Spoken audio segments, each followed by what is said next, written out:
Well, the issue that overlaps with Israel is that Turkey's trying to expand its hegemony in the region. It's a long-lasting goal. Now it focuses on Cyprus, where the island has been split de facto, but Turkey wants to show that it wants to make it de jure, it wants to make it part of basically the Turkish hegemony. The Turks have aspirations in Syria, which we see. The Turks bought Russian missiles, even though they're part of NATO. Turkey is a supporter of Hamas.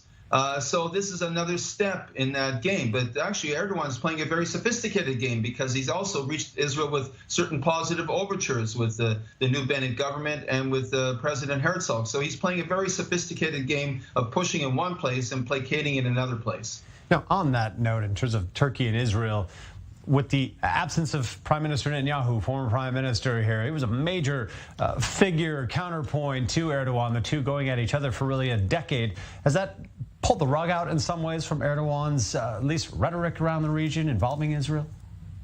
I don't think it's pulled the rhetoric out. Erdogan and Netanyahu were in a testosterone match. Who's the tougher guy? And that obviously led to a lot of verbal clashing and testing. Bennett is not built that way. So isn't Lapid.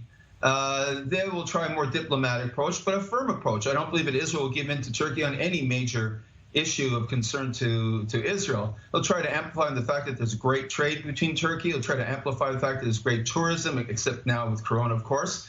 It will try to placate them or ease them in as far as like not trying to show such muscle flexing with Cyprus in order that the region can be calmer. So there might be more room for maneuver, but no one's forgetting the fact that Turkey has aspirations in Syria, Turkey has aspirations in Cyprus, and Turkey has aspirations in Gaza. And Bennett and Lapid will diplomatically try to keep those limited. Now, looking at the situation, likely to get more antagonistic even in the near term, given the energy, the gas resources being developed largely without Turkey's involvement? I don't think that will lead to more antagonism. I think that Turkey knows the borders of how far it can push and not push. It's got great leverage over Europe because it has millions of refugees from the Middle East in its borders, and all it has to do is open the borders with Europe, and Europe has a problem. So Europe won't push back too hard.